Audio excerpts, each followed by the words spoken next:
Welcome back, everybody, and happy Monday. It's June 16th, 2025. Born on this date in 1987, singer and actress Diana DeGarmo of Birmingham. You may have seen her on American Idol or The Young and the Restless. Let's get the week started. We have a little politics, some cockfighting, but no string bikinis. It is warm outside, though. I'm Mike Morgan, and we're down in Alabama.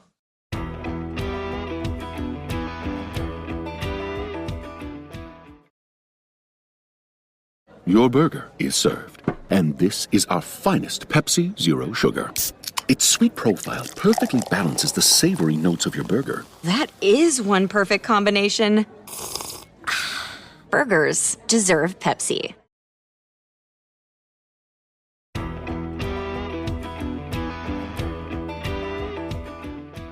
Yeah, it's going to be pretty hot with the occasional storm most of the week, kind of like it's been the past few days. All right, we've passed a couple more thresholds into the 26 election campaign season. A straw poll is out, and at least one candidate's staff has reportedly undergone a shakeup amid controversy. Those are key rites of passage for a campaign season. The poll by the College Republican Federation of Alabama shows that the heavy favorites for the Republican primary include Wes Allen at Lieutenant Governor and Steve Marshall at U.S. Senate. For governor, only Tommy Tuberville has announced on the GOP side. But Tuberville does have other right where he wants him, 78% to 22%. The poll had Nicole Wadsworth running fourth for lieutenant governor, despite some campaign upheaval. Earlier this month, her campaign sent out a message to media asking that she be referenced with the title doctor in news articles because she had a PhD from the University of Alabama. Well, the campaign would later clarify that she didn't have a PhD from Alabama. She received her doctorate from North Central Theological Seminary. Now, that school has confirmed her PhD. Now, amid all that, she changed campaign managers. According to Yellowhammer News, Hunter Weathers, who delivered the incorrect release and the clarification, said he and the rest of the staff had quit and said he did so over, quote, persistent misinformation. Now, her new campaign manager, Stuart Bragg, said Wadsworth, quote, is staying in this race to fight for the hardworking people of Alabama, end quote. Now, as for the original request to use doctrine news stories, I'll speak generally. The Associated Press style book, which is very commonly used by newsrooms across the nation, suggests that we use doctor on first references before the names of medical doctors. Sometimes it can be used in the academic sense if it's needed for context. And of course, you might read columns or other news pieces with voice that might use it for effect. But it's about what's clear and concise for readers, not whether or not to honor the subject.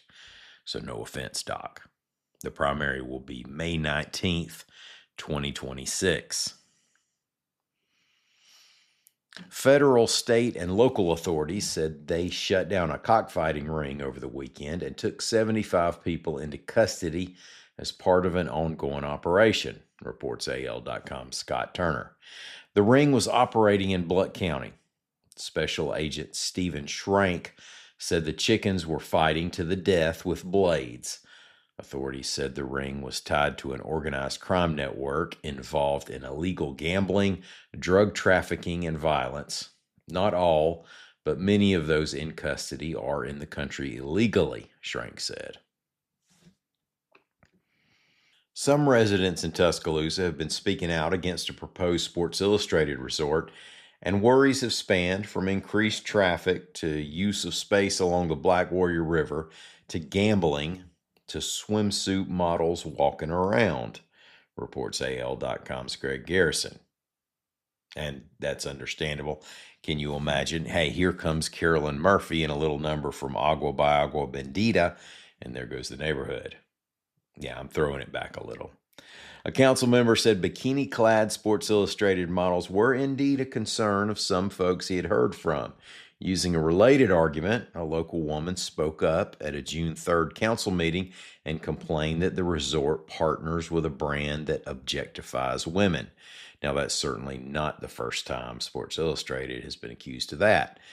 Developers have said there were no plans for gambling at the facility or bikini models.